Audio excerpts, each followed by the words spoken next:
Bonjour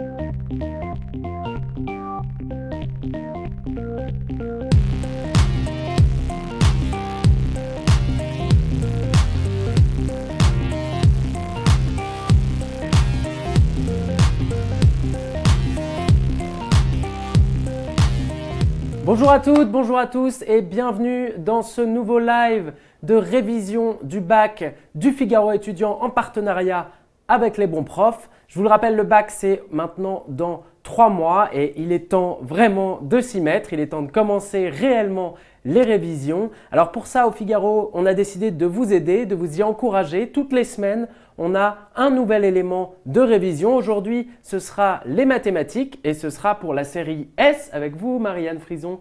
Bonjour Marianne. Bonjour. On s'était déjà vu, je crois, il y a 2 semaines pour un autre sujet de mathématiques en S également. Et aujourd'hui, on va voir un sujet qui est un petit peu plus complexe que ce qu'on avait vu la dernière fois, sans vouloir faire de jeu de mots mathématiques, ce n'était pas du tout l'objectif. Mais donc c'est un sujet sur les nombres complexes qui introduira une suite, c'est ce qu'on verra tout à l'heure. Et je crois que c'était des élèves qui vous l'avaient demandé, mais on aura aussi du coup un vrai focus aujourd'hui sur les algorithmes qui peuvent un petit peu parfois brouiller l'esprit de certains élèves. Du coup, on fera un vrai point avec vous aujourd'hui là-dessus. Et donc là, ça va être avec ce magnifique livre qu'on voit ici, un livre sur l'étude de la coquille d'un nautile. Et du coup, on va travailler sur ce sujet-là qui était, je crois, donné en 2016 dans les centres étrangers pour le bac 2016. Si vous voulez, vous, à la maison, le retrouver, donc il est disponible, il suffit que vous le cherchiez en 2016. N'hésitez pas à poser vos questions, nous, on y répondra. Enfin, moi, je les poserai à Marianne qui y répondra pendant l'émission et on y répondra à la toute fin. Moi, maintenant, je m'éclipse et c'est à vous, Marianne. Merci. Alors, c'est un sujet qui était effectivement assez difficile, mais c'est un gros sujet synthèse. Je pense qu'il est important de travailler ce type d'exercice à ce moment-là de l'année. Alors, ce sujet est particulièrement intéressant pour 2 choses. Tout d'abord, il étudie véritablement la forme exponentielle des complexes. Si vous comprenez cette forme, c'est sûr qu'après, les questions seront beaucoup plus claires. Et ensuite, comme tu l'as dit, 2 gros algorithmes avec les 2 boucles qu'on vous demande de connaître. Une boucle avec compteur, donc une boucle finie, donc c'est la boucle for pour i allant de 0 à n. Et puis l'autre boucle, une boucle avec condition, qui est la boucle while, tant que la condition n'est pas réalisée, l'ordinateur tourne en boucle. Voilà. Alors, donc, on voulait étudier la coquille d'un nautile, donc on modélisait le plan de la coquille à l'aide d'une ligne brisée et l'objectif était de s'intéresser à l'aire délimitée par cette figure. Donc, la formule importante et tout se jouait sur cette formule, c'était, on vous disait qu'on représentait des nombres complexes ZK définis par cette formule, 1 plus K sur N, EI 2 Zik pi sur N, et on notait le point MK d'affixe ZK. Alors, on nous donnait des exemples pour bien comprendre ce qui se passait. Donc, on vous avait fait 3 schémas. Et on voit ici le cas n égale 6. Donc par exemple, ce point qui est ici est le point M0 d'affixe Z0. Ici, c'est le point M1 d'affixe Z1, etc., etc., M2 d'affixe Z2. Et puis on avait le cas n égale 10, le cas n égale 20. Alors, un tel sujet, en général, est décomposé en 2 parties. Une partie A où on va faire l'étude d'un cas particulier. Donc on est dans le cas d'une ligne brisée à 7 points, n vaut 6. Il est vraiment important de prendre le temps de bien traiter ces parties parce qu'elles vont nous donner en général les clés de lecture pour ensuite étudier la partie générale. Ensuite, donc, on a la partie B où on passe là au cas général avec un calcul d'aire de triangle. Et puis, un premier algorithme qu'il va falloir faire tourner puisqu'on vous demande de compléter les 2 cases, donc pour k égale 8, k égale 9. Et enfin, un dernier algorithme qui reprend l'algorithme précédent, on le verra plus tard, et qui va nous demander finalement un temps d'attente pour avoir une valeur, jusqu'à temps qu'on arrive à une certaine condition sur la suite à n. Alors, donc on commence la correction. Tout d'abord, avant de commencer, je pense qu'il faut rappeler les 3 formes pour écrire les complexes. Tout d'abord, vous avez vu dans votre cours, un complexe peut s'écrire sous sa forme algébrique. A plus IB, avec A et B qui sont des réels. Ensuite, vous aviez la forme trigonométrique. Alors, je vais écrire ρ. ρ, c'est le module de z, facteur de cosinus θ plus isinus θ. θ étant l'argument. Et enfin, la forme exponentielle, ρ, eiθ. Et c'est sur cette dernière forme, c'est avec cette dernière forme que nous allons travailler donc nos complexes. Alors, si je reviens à mon corrigé, donc je reprends l'écriture que j'avais dans la première page. Donc mon zk, il est défini par 1 plus k sur n, ei 2i k pi sur n. Donc, en identifiant cette forme-là à la forme complexe, je vois que ρ, c'est ici en fait 1 plus k sur n.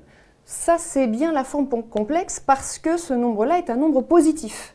Donc, j'ai bien la forme exponentielle.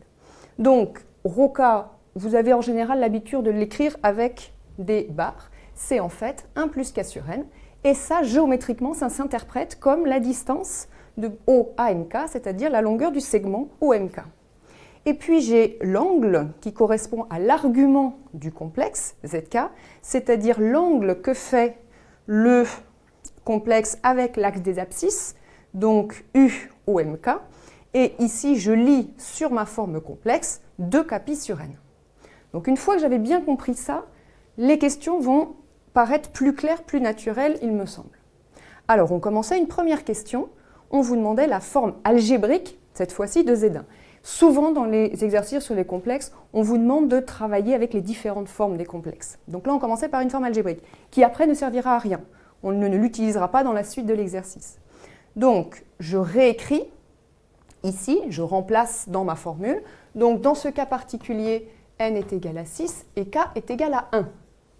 Donc, je remplace, n égale 6, k est égal à 1, je calcule. Je trouve 7/6, je prends ma forme trigonométrique. Je me rappelle que le cos de pi sur 3, c'est 1/2. Le sinus de pi sur 3, c'est racine de 3 sur 2, ce qui me donne donc ma forme algébrique. Une deuxième question, on nous demandait de regarder plus précisément les deux complexes, Z0 et Z6. Alors, on nous aidait, on nous disait qu'il fallait trouver des entiers. Donc ici, k est égal à 0. Donc je reprends ma formule, 1 plus 0 sur 6, E 2i 0 pi sur 6, donc ça me donne EI0, c'est-à-dire que ça me donne le nombre réel 1. Donc, ce que j'ai calculé, c'est l'abscisse du point M0. Mon point M0 qui se trouve ici, son affixe, c'est Z0, et ça vaut 1. C'est un nombre réel, il est bien effectivement sur l'axe des abscisses. Ici, j'ai Z6, ça veut dire que K est égal à 6. Donc je calcule, ça me donne 2 EI 2pi. Cette fois-ci, j'ai fait le tour complet. Mon point M6, qui est le dernier point de la ligne brisée, va me donner le point sur l'axe des abscisses. C'est le réel 2.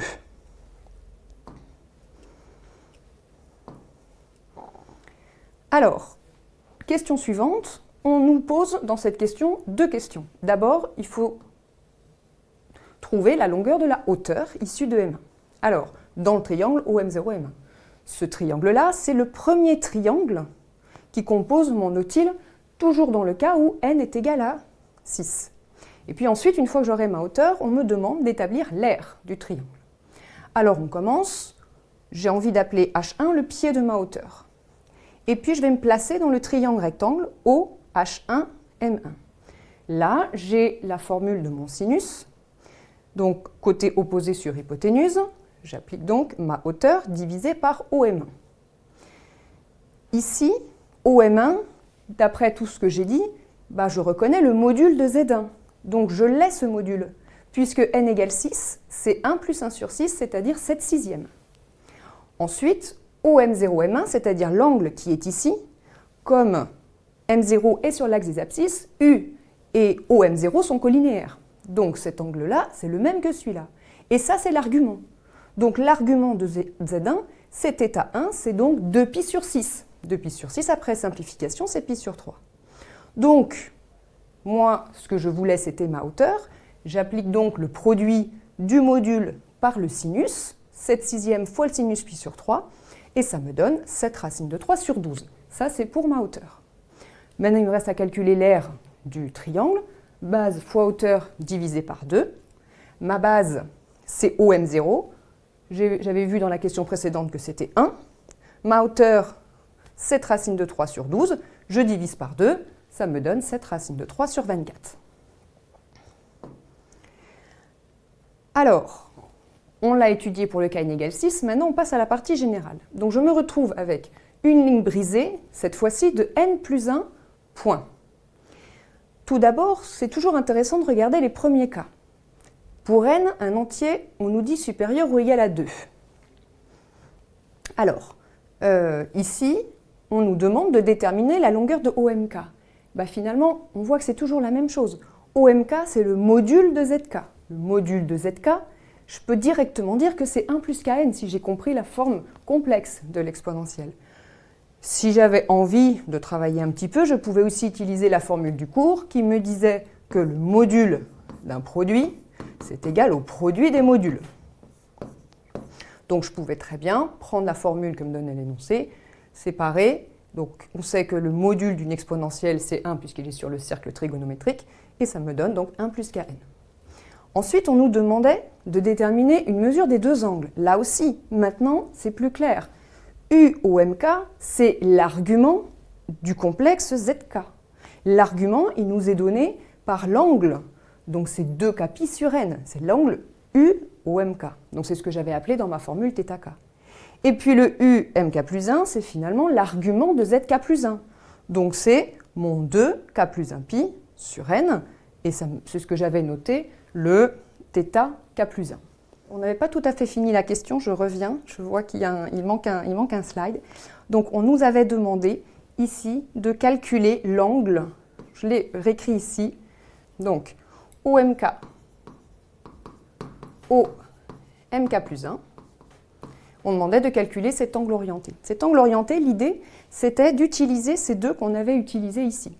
Donc avec la relation de Schall, je vais introduire le U. Alors, OMK U, donc ça c'est égal à ça, plus U, O, MK plus 1. Maintenant, il faut utiliser la propriété du cours qui me dit que l'angle orienté UV, c'est égal à moins VU. Donc ici, je vais utiliser, parce que là, je n'ai pas l'argument. J'ai les deux vecteurs, mais pas dans le bon sens. Donc si je calcule ça, ça va me donner moins U OMK plus U OMK plus 1. Donc ici, c'est ce que j'ai appelé moins θk, c'est mon argument du complexe ZK. Ici, c'est l'argument de mon complexe ZK plus 1. Donc ça me donne θk plus 1 moins θk. Je vais effacer ici. Ici, c'était donc ma formule 2 facteur de k plus 1 pi sur n, ça c'est mon θk plus 1, moins 2k pi sur n. Je soustrais et je vois, et c'est intéressant de le voir ici, c'est que c'est égal à 2pi sur n. C'est-à-dire que ça ne dépend plus de k, je n'ai plus de k dans ma formule. Donc mon angle formé par mes deux vecteurs OMK, OMK plus 1, en fait ne dépend plus de là où il se trouve. Donc ça veut dire que dans le nautile, pour un n fixé, tous mes triangles ont le même angle à partir du sommet O. Donc, et cet angle, c'est 2pi sur n. Alors, je reviens maintenant à mon étude, où on me demande cette fois-ci de démontrer que la longueur de la hauteur, issue de mk plus 1, dans le triangle, donc j'en prends un au hasard dans le nautile, toujours pour un n fixé, est égale à cette formule-là. Donc là, je vais réutiliser finalement la même démarche que dans ma partie A. Alors, pour n égale 2, il est intéressant de regarder ce qui se passe. J'ai 3 points, M0, M1, M2. M0, on l'a vu, son module c'est 1, il est donc sur l'axe des abscisses. M1, je le calcule, il est à moins 1,5, il est toujours sur l'axe des abscisses. Et puis le dernier point, c'est le point de module 2. Donc les 3 points sont alignés, je n'ai pas de triangle, le triangle a une aire nulle. Maintenant, donc, je vais me considérer les nautiles pour n supérieur ou égal à 3. Pour aider au raisonnement, on a fait le dessin. Mais évidemment, on a fait un dessin avec un angle ici aigu. C'est-à-dire que mon angle de pi sur n, c'est ce que j'ai vu à la partie précédente, il faut qu'il soit plus petit que pi sur 2. Et ça, du coup, ce dessin-là n'est vrai que pour n supérieur à 4. Mais en utilisant les formules trigonométriques, on voit que c'est vrai pour n supérieur à 3. Donc je vais vraiment m'appuyer sur ce dessin-là. Alors ce dessin-là, le sinus de l'angle orienté OMK ou MK plus 1, c'est toujours le côté opposé sur l'hypoténuse. Et là, à nouveau, je remarque, OMK, c'est quoi? C'est le module de Z K plus 1. Et ici, mon angle, c'est quoi? C'est l'argument, enfin c'est l'angle que j'ai calculé dans, pardon, c'est pas l'argument, c'est l'angle que j'ai calculé dans la partie précédente qui était égal à 2π sur n. Donc, moi ce qui m'intéresse, c'est la longueur de la hauteur. Donc j'écris ma hauteur, c'est égal au produit de mon module multiplié par le sinus de 2π sur n. Et je retombe donc sur la formule qui m'avait demandé d'expliciter. Alors là, c'est dommage de s'arrêter là. Une fois qu'on a cette hauteur, on aurait pu nous demander de calculer l'aire du triangle OMK, MK plus 1. Il suffisait de multiplier par la base et de diviser par 2. On nous demande de l'accepter. Donc, on nous disait dans l'énoncé, bon, on suppose que cette aire, elle est vraie. Alors, on passe à l'algorithme. L'algorithme, le premier algorithme, puisqu'il y en a deux, nous donnait donc cette suite d'instructions. Alors, cette fois-ci, les variables sont les suivantes, le A, le K, le N. Et on nous demandait de lire la valeur de N, c'est-à-dire que dans cet algorithme, le N, il est fixe, il est fixé, c'est-à-dire que c'est vous qui rentrez la valeur de N. Et l'algorithme va travailler avec cette valeur de N-là. On initialise A à 0, et j'ai ici, comme je disais au début, ma boucle, qui est donc ici, qui est une boucle finie, qui va avoir n étapes, de 0 à n-1. Et que fait-elle? Elle associe à la valeur a plus 1/2 de sinus de pi sur n fois 1 plus k sur n fois 1 plus k plus 1 sur n. Qu'est-ce que c'est cette formule? Cette formule, c'est l'aire d'un triangle qui compose le nautile. C'est ce qu'ils ont appelé A petit k. On nous a demandé de supposer dans la question. Donc, en additionnant toutes ces aires des triangles, l'algorithme, il nous fait finalement calculer l'aire globale du nautile. Alors, déroulons-le de façon plus précise. On entre dans l'algorithme, la valeur n égale 10. C'était dit dans l'énoncé, et on va regarder ce qu'il se passe. Alors, on y va pour k égale 0. Comme on a initialisé a à 0, on fait 0 plus notre a0, qui est ici. Si vous le calculez, vous allez voir, ça nous donne la valeur 0,323. Et puis je continue, donc la boucle revient pour k égale 1. Ce que dit l'algorithme, c'est qu'il reprend la valeur de a, mais la valeur de a, je l'avais calculée, c'était donc à 0. Et il rajoute le triangle, le deuxième triangle, qui a une aire à 1. On le calcule, ça me donne la valeur 0,711. Et puis il recommence. Pour n égale 2, il reprend donc la valeur précédente, c'est-à-dire A0 plus A1, et il rajoute l'aire du troisième triangle, A2. On trouvait 1,70. Et ainsi de suite. Nous, on nous demandait de compléter ces deux-là. Alors, ce qu'on pouvait faire, si on n'avait pas envie de programmer l'algorithme, on regardait la valeur pour k égale 7. Ça nous était donné en fait par les A0 plus A1 jusqu'à A7. On avait la valeur qui était ici, qui était donnée dans le tableau. Et il suffisait de calculer le A8, avec sa calculatrice. On le rajoutait et ça nous donnait donc la somme des aires des 8 triangles qui composaient le nautile. Et puis ensuite, k égale 9, identique. Il reprend la valeur précédente jusqu'à 8 et il rajoute l'aire du dernier triangle. Alors, dernier algorithme, cette fois-ci, il était un peu impressionnant parce qu'il prenait beaucoup de place, cet algorithme. Mais si on y regardait d'un peu plus près, on voyait qu'ici, en fait, on reprenait l'algorithme de la question précédente. On voit que c'est exactement la même chose. A prend la valeur 0.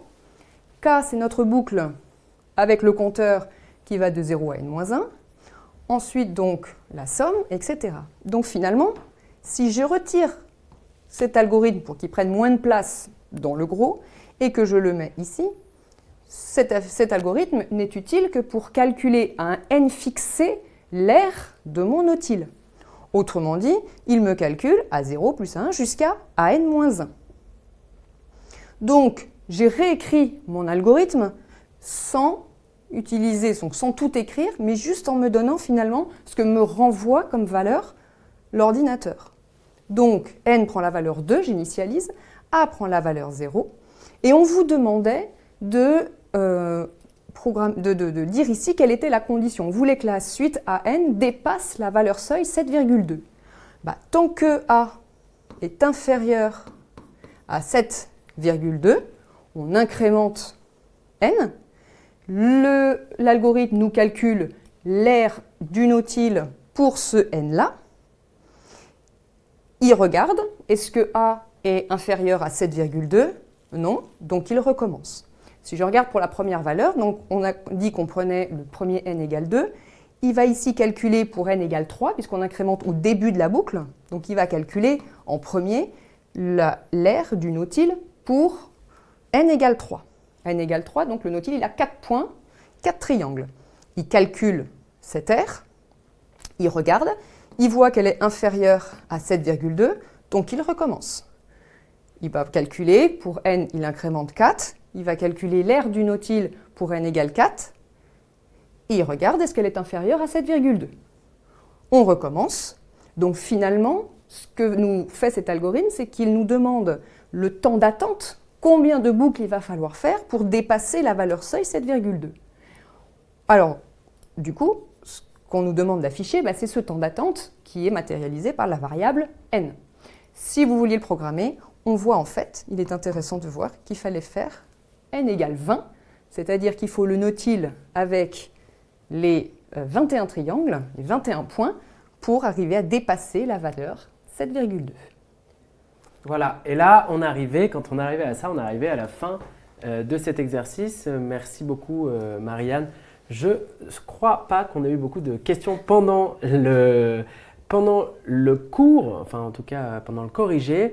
Mais si vous en avez en nous regardant après, si vous en avez tout simplement, n'hésitez pas à venir sur le site du Figaro étudiant. On a énormément de fiches de révision. On compilera également ces révisions qu'on fait avec vous, avec les bons profs, sur certains papiers pour avoir une compile un peu de révision de maths, de révision de français, de philo, etc.